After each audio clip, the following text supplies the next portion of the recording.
Зохиолч Балжиннымын ууган туяа.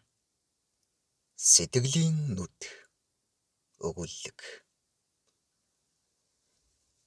Хүний нүднээс ном байж арай гэж ойж дуусгасан саарал даавн дээлэнд өвөөгөө өнгөрөхөд юм хумын цэгцэлж байгаад олсон сэлгээ мөнгөн товчийг хийж цааш тавьсан байснаа өнөөдөр эзэнд нь өглөө. Уул нь би түүнийг үзэн ядаж босгоороо давуулахгүй байх ёстой ч тэгж чадахгүй. Эмэгтэй хүн гэдэг их болж нас нэмэх тусмаа улам уян болдог бололтой. Санаа бодолдоо ургуулсан байж хийсэн болооч тэрв үнэхээр сайхан зохижээ. Түүний нүдэнд зөөргүй их уярал баяр тодорч чамдаа баярлалаа. Харин энэ товчийг би авч болох юм уу да? Буйнын даах болов уу да? Гэд магнай дээр минь зөөлөн үнэрлэгтэн. Одоо би чамд хийж өгөхийг хүссэн бүхнээ өглөө. Зүрх сэтгэлийнхээ орон зайд жаргаж үзлээ.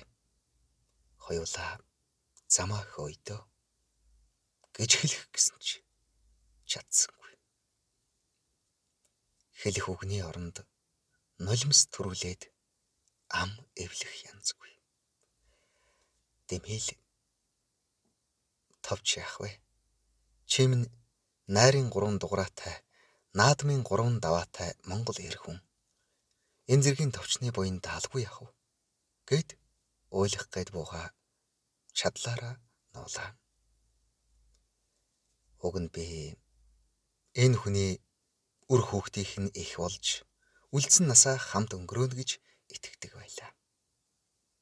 Бид хоёр хэн маань амьдралын халбалыг их бага хэмжээгээр амсаж үзсэн 30 насны босгон дээр учирсан юм. Би амьдралын алдаа гэхээсээ илүү хувь тавилангийн бэлэг болж ухаан суулган над ирсэн ганц сайхан охинтой хүн. Тэр маанч дандаа дардан байдгүй хорвоогийн жамаар гэрийн эзэн хүний нөхөр болж явсан ч бүтээгүй.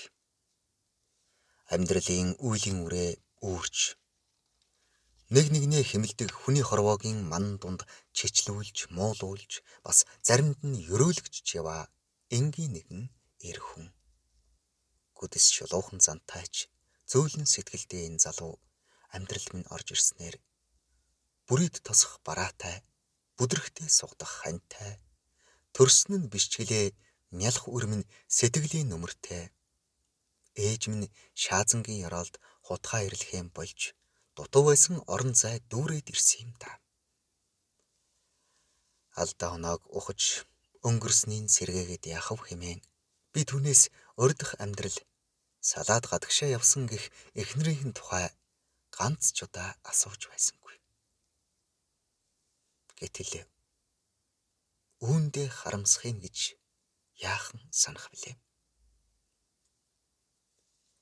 Гутлын өсгийгөө явган хүний замын хавтан завсар хавчуулж хуглаад гуталчинд засуулж суусан гайд тэр өдөр арай гэж өнгөө олж байсан амьдралд хуй дэгдэх шиг болсон юм. Гутлаан тайлж өчгөөд гуталчны байрны жижиг цонхоор харж сувтал танил машин зогсож байхыг хараад өөрийн ирэхгүй хөрмний халаасан дах утас руугаан явсан гар минь замын голдоо гацж орхилоо. Дэлгүүрээс жижиг ууттай юм авч яваа түүний дэргэд нар сэлэх үзээгүй мэт хэнцэр цагаан бүсгүй явна. Хоорондоо инээлдэн их л дотн бололтой. Толгойд эхнэр нь эргээд ирж эвлэрч гэж гэхээс өөр таамаглал орж ирсэнгүй. Тэр өдрөөс хойш нэлээд хэд хоног би тэр тухай юу ч асуулгүй, юу ч хэлэлгүй бодсны эцэст сэтгэлээ шингэн урлаж эхэлсэн дээлээ дуусгасан өдрөө хэлээд зам замаа хөөнө гэж шийдсэн боловч чадсангүй. Дээлээ нямбайлан эвхэнгээ. Одоо хоёулаа тоглоноо. Барбинуудынхаа үсийг сайн угаана. Бүгдийнхийг угаач хэмээн охинтой минь ярьж байгаа түүнийг хараад ингээд явуулахад дэндүү хайран байгааг надаас ямар их хүч гарахыг ойлгосон юм. Гэвч хүний болсон хүнийг би цусан аргамжаар уйж нулимсан чөдөрлөөд ч нэмэргүй учир удахгүй болох охиныхоо төрсөн өдрийг өнгөрөөгөөд хэлэхэр шийдлээ. Тэр болтол хагас сарын хугацааг үлдсэн амьдралынхаа туршид хүч авах санчгандаан хэрэг унсан ч санан залуучаар дурсамж авч үлдэхээр чадлаараа хичээн өнгөрүүллээ. Жинхэнэ гэр бүл шиг, жинхэнэ хосууд шиг, эхнээсээ ийм байсан юм шиг, үрд ийм байх юм шиг. 12 хоног. Бүр дахиад хэдэн хүүхэдтэй болох хэн гэж нэрлэх тухайгаа хүртэл ярьлаа. Тэр юу ч гадралсангүй. Харин ажигч гэрхай сэргэлэн зантай эмэгтэй дүү маань л "За та хоёр чи яагаад бундан болоод салж хацгаа болчихв? Нас нь явах тусмаа хачин нялуун болох нэ" хэмээн шоолж суулаа. Охиныхон төрсөн өдрийн бялууг захиалахдаа найз хүүхнийхээ эрхэлдэг бизнесийг дэмжихээр очихдоо хагас сар тээж явсан нууцаа дэлгэн ойлж орхилоо. Найз бүсгүй маань намайг өрөвдөж сэтгэлийг маань хуваалцах болов уу гэж бодтол эндүрч миний яриаг анхааралтай сонсон хэсэг сууснаа. Урдах цайгаа авч шоржгнуулан удаан гихчин сорсноо. "За найз минь сонсч бай. Одоо цагт байна. Хүнд гай болсон арчаагүй ирчүүд гом бие годсон толгой явж байдгийг. Сул чөлөөтэй хүнд очт наалдаад амьдарч бай гэдэл. Харин хойноосоо чиргүүлтэй тэр нь салахгүй байвал сайн эр хүний шинж юм шүү" гэдэг байгаа. Ингээд миний зориг орохоор үг сонсох гэсэн найдлага тасарч ойлгох ч хэцүү, инээх ч хэцүү байдалтайгаар тэрхүү чиргүүлтэй сайн эрийн чиргүүлийг хэрхэн тасалдаг тухай амд сар адтай найз бүсгүйнхээ лекцэнд бүтэн цаг суугаад гэрлүүгээ яарлаа. Орц руугаа орж явтал "Ээжээ намайг хараа" гэх охины минь дуу ард цангинлаа. Бүлтийтлээ гойж томоо хүүхэлдэж ирсэн охин маань "Хардаа? Мантхаа авч өгсөн.